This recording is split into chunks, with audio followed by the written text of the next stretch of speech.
All right, welcome back to Sports Talk. Mike Detillier, Kristian Garic here. We're pleased to welcome in now Brad Johnson, Super Bowl champion, played 15 years in the National Football League. He's also the father of LSU quarterback Max Johnson. Brad, how are you? Thanks for the time. I'm doing great. Appreciate you having me on the show. Thank you. So I'm sure Max is hard at work trying to win this quarterbacking job, huh? Yeah, all those guys, they've had a great off season. Honestly, it started back in, as soon as that season was over last year, and they got back, it started, January with, all the workouts and fourth quarters and the morning mat drills, and then spring football, and then they're doing the summer workouts, and they did a conditioning test a couple weeks ago. So, team, they've had a great off season. Max, he's excited about being there, and obviously the last two games of the season helped him out and helped the team out. And they were able to, a lot of those linemen, they came back after winning those last two games, and they kind of retrieved a lot of the players that could have been, a lot of guys, they opted out or left, and those guys were able to come back this year. So that was a big benefit. Brad, Mike Detillier, glad to have you on with us. One of the things, Bobby and I have talked about this, and I've talked to other guys that have had sons that have played in the same position. Bobby had his youngest in Bo, who played quarterback at Nicholls State, and T-Bob was a center. So Bob didn't know nothing other than about taking a snap from the center, but Bo played quarterback. So he said, Mike, it was different. But he said, I felt so helpless sitting in the stands, and sometimes I had to get up because he said, when you're playing, you have some part in the game. Your son's out there, and you're almost helpless. And he said, damn well they got a camera on you. Somebody's got a camera patched on you to see what happens. The emotions that you go through as a former quarterback watching your son play quarterback. Yeah, well, I have two boys. And Jake's terrific too. Son, he's a tight end, and he's committed to go to LSU next year. And so having two different, two kids that play two different positions, there's different feelings for each one of them. And but as Jake, the younger one, you're kind of mad at the quarterback if the quarterback doesn't throw in the ball.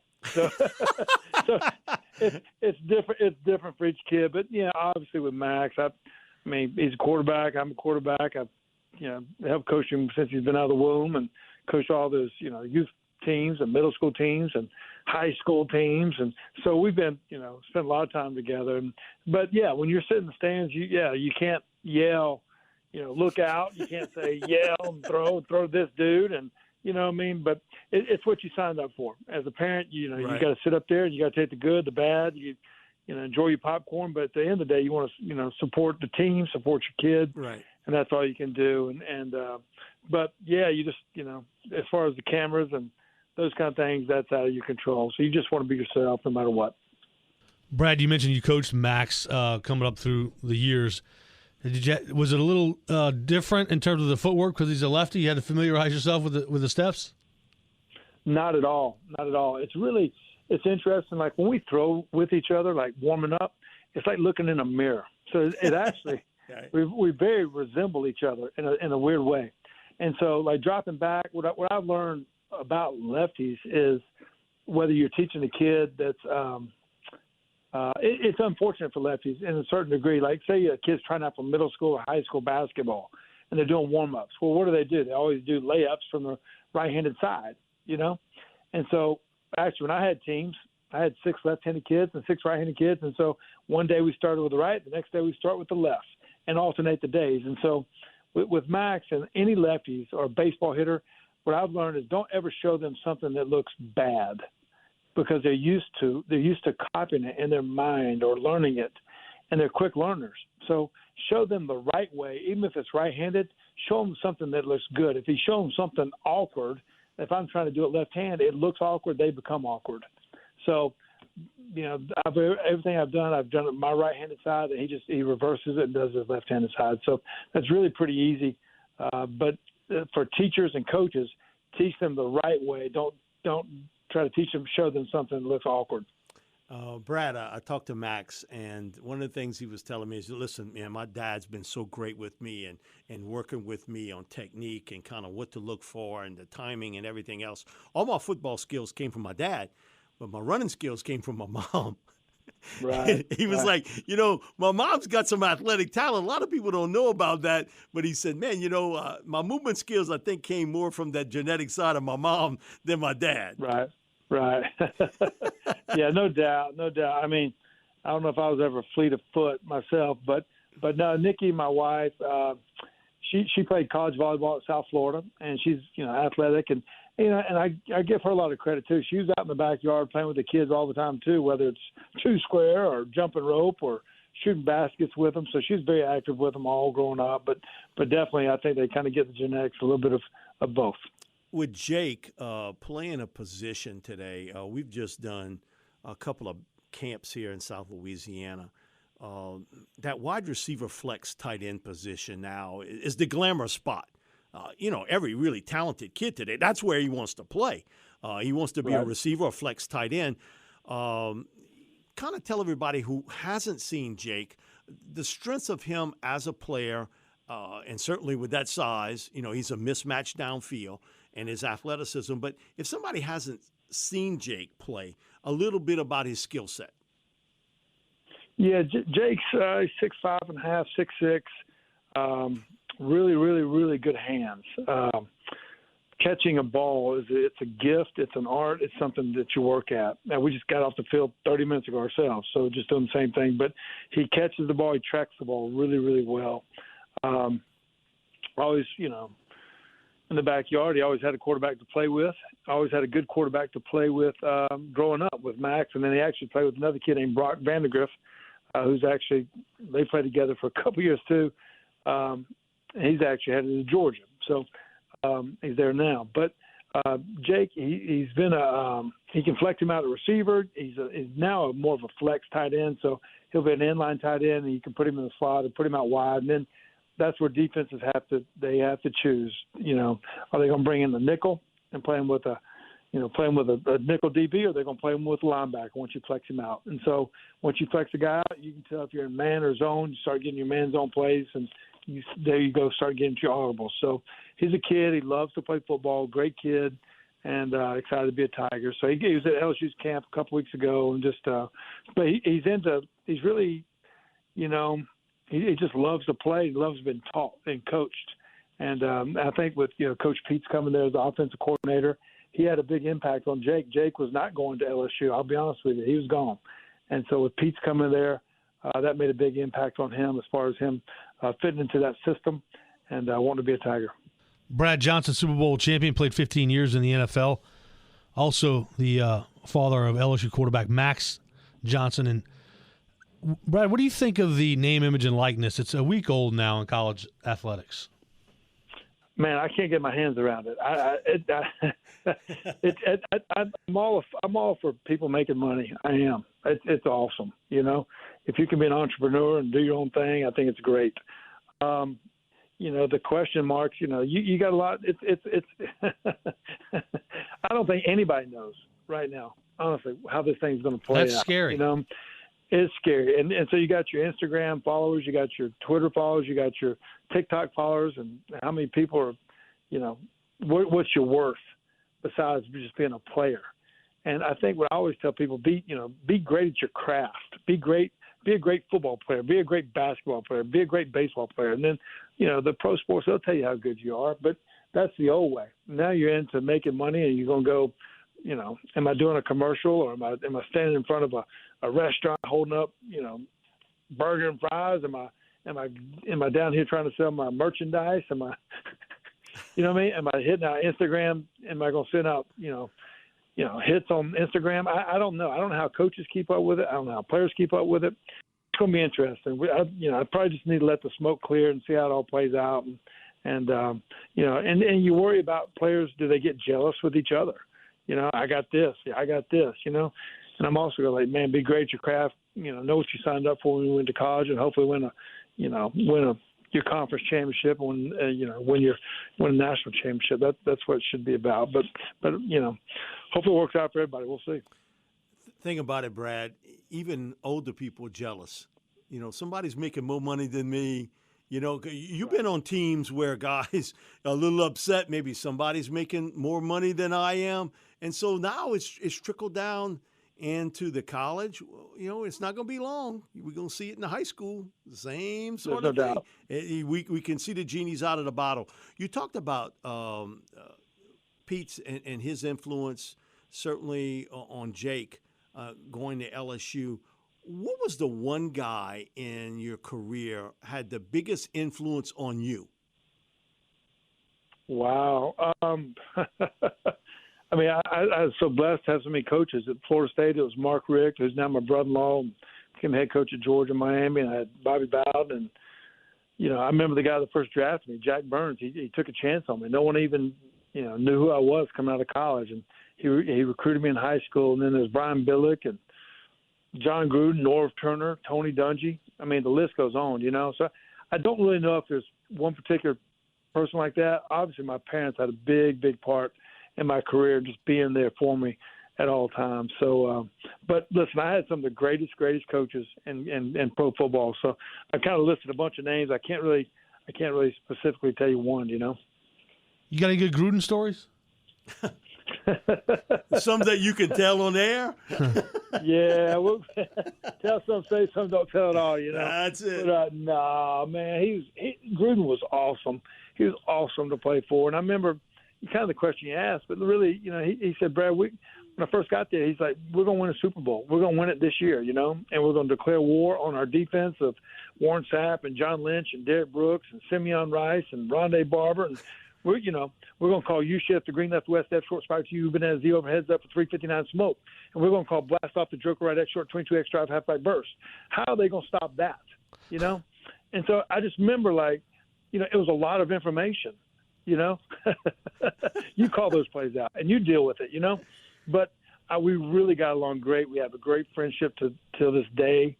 We stay in touch and he impacted my life in a lot of different ways, but just inspired you to be ready to programming to be game ready every week and be on top of your game. And he, what was really cool about him was, as the head coach, as the play caller, he didn't just install the plays and then go back to his office and work on the game plan. You're with him for 9 hours a day, talking ball. So I love playing for Gruden. It was an awesome time. One of the things we saw late last year when Max got to play, his rapport with Keyshawn Butte. Here's a freshman, two freshman guys hooking up. And, man, against Ole Miss, it was unbelievable. They still trying to tackle Butte today. Yeah. He was just unbelievable down the stretch. But it was the rapport that Max had with Keyshawn that really made it work, that offense. And we saw LSU put up some big numbers late in the year against both Florida and certainly also with Ole Miss.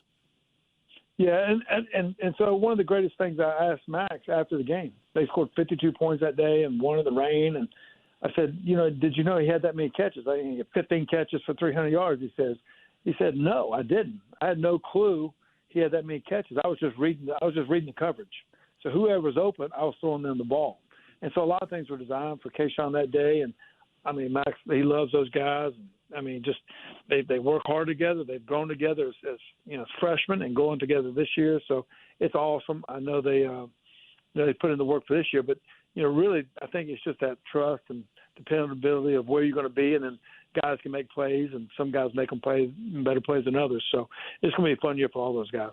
Brad, do you volunteer tips for him, or do you wait for him to kind of come to you? I don't. I've coached Max his whole life, so you got the answer. Yeah. Last year during the pandemic, I didn't sit in on one Zoom meeting. I let their coaches coach them. I don't deal with their plays or anything like that. The only thing I would, with Max or any quarterback, I was like, just how can you be quicker with your eyes? How can you be quicker with your feet? And when are you going to throw the ball away? When are you going to make a run? But usually after games, I just tell them, good game or whatever it is, and be supportive and let those coaches coach them. What did you think of Tom Brady this past year with Tampa Bay? I know you won a Super Bowl there, and he brought another one back. Yeah, man, it's incredible. He's been to 10 Super Bowls. He won 7, lost 3. He lost in 4 AFC championship games to go to the Super Bowl again. So his career is amazing to me. I think I think for him the first time having to learn a new system was pretty wild for him. A totally different approach with Bruce Arians and Byron Leftwich and Clyde Christensen as the QB coach. And at one time this year they were 7-5, and they were just kind of getting by. They were 3-4, 3-1 in the month of November. And they lost 3 out of 4 in November. So it's just like, are they going to make the playoffs? But they got hot at the right time. They have a great defense. They scored 145 points off turnovers, 45 in the playoffs. And Tom's the guy that just brings unbelievable stability, awareness, attention to detail. And they brought in a bunch of free agents, and they came through in the clutch once again. So, the guy's 43 years old. He's done it. It's amazing just to watch his career. And he's probably going to do it. You don't doubt him. This next year or two, he might be back again. One of the things that was great to watch down the stretch was, once the Saints got knocked out of this, was that their defense was just so dominant. Devin White seemed like they were twins. Every time there was a play, Devin was involved with it. And Leonard Fournette. Listen, I'm a big believer in you got to have a running game when you need to and have to. And to get the big guy cranked up late, I thought was a big key to their success along with their defense. No doubt about it. They're a balanced team. Tom's a pocket guy, and he's great. He's great at play action. He's not just a shotgun guy. He can do all the play action from underneath center. He'll throw the ball away when he needs to. And like you said, they ran it good enough on the crucial plays, and the defense was outstanding. They've been great for the last couple of years. But Tom's a guy that doesn't turn the ball over, and you're going to be in every game regardless. And the defense they were lights out, especially in the defense. Especially during the playoffs. Brad, you mentioned he's got 7 Super Bowl rings, talking about Tom Brady. If it wasn't for 2 Manning kids, he might have 11 or 12. Blame that on Olivia. That's what Peyton did. He blamed it on Olivia. No doubt. You look at the AFC the last 18 years or whatever. Roethlisberger went to 3, Peyton went to 4, Tom's went to 9 out of the AFC, 1 this year out of the NFC. Then Flacco had a year. Who else went? I'm trying to think. Mahomes. So it's just Mahomes. Yeah, Mahomes. And he's had the last couple. Yeah, the last couple. So, it's amazing how dominant just Peyton and Roethlisberger and Brady have been, especially in the AFC, and then fighting it out with each other. You watch Mahomes, watching him, to me, I saw John Elway in his prime. But, man, he looks like as special a player at that quarterback position as you could ask for. Now, listen, you wouldn't teach a quarterback how to throw the ball the way he does. It comes out sort of funky sometimes. But, man, he is unbelievable. Impromptu, and he's got a howitzer. That ball's out of there, and it gets to the receiver real quick. Now, Tampa Bay had him on the run, which it makes a big difference. But in your time, have you seen a guy more physically gifted than Mahomes at quarterback? I can't think like that. I think the big-time guns that I saw in my day were Marino. He could throw it, but he couldn't sling it that deep. But he could throw it hard, the intermediate and, the corners and the seams. And then John Elway had one like that. And Brett Favre was like that. And Aaron Rodgers is like that. But the throws he makes off balance, it's spectacular. And he doesn't really turn the ball over at a high rate either. And obviously they're loaded with talent. But I think you have to give the creativity part of it. And with Andy Reid and I'm trying to think the coordinator right now. Eric Bieniemy. Yeah, Eric Bieniemy. We were together in Minnesota. I think they've been smart about the process. So you talk about a guy you drafted high in the first round, but they were patient with him. Where Alex Smith, he was with Alex Smith that first year, and he got to learn how to study, how to come to work, how to be a pro. And I think that's underestimated the patience that they had with him early in his career, how they taught him system football, and then his talent is off the charts. And then, the plays that they can run with him, you can't do it with any other, many other quarterbacks. So it's fun to watch them. Obviously they've been to two Super Bowls the last 3 years, and then they were, I think, in the AFC Championship the other year. So I'm sure they'll be back again too. Brad Johnson played quarterback in the National Football League, 15 season Super Bowl champion as well, and also the father of Max Johnson, LSU quarterback. Hey, you're a good follow on Instagram, Big Bad Brad 14 with the trick shots, basketball and football. How much do you work on these things? Yeah, I mean, I've had fun. I started on TikTok here, Big Bad Brad 14, and so when I first started putting out stuff, I put out old workout videos or old footage of me playing and stuff like that. And then this last 5 or 6 months, I've been doing a lot of the trick shots, the football throws and basketball throws. And I played in high school, player of the year coming out of North Carolina in high school, played 2 years in college, obviously throwing the football. So I kind of just mix the two, and then I try to make it interesting. So instead of just making like one trick shot, and then I try to make like a sequence of 2 or 3 back to back to back, like what is coming next? And so I've had fun with it. It gives me some exercise along the way, and then a little flair in the videos. Kind of had a little fun with it. So hopefully everyone can enjoy. It's good stuff. Brad Johnson, Super Bowl champion, played 15 years in the National Football League. He is the father of Max Johnson, LSU's quarterback. Brad, thank you so much. Oh, good. Appreciate you guys reaching out. Thank you, Brad. Appreciate it. Right. Mike Detillier, Kristian Garic here. This is Sports Talk on WWL.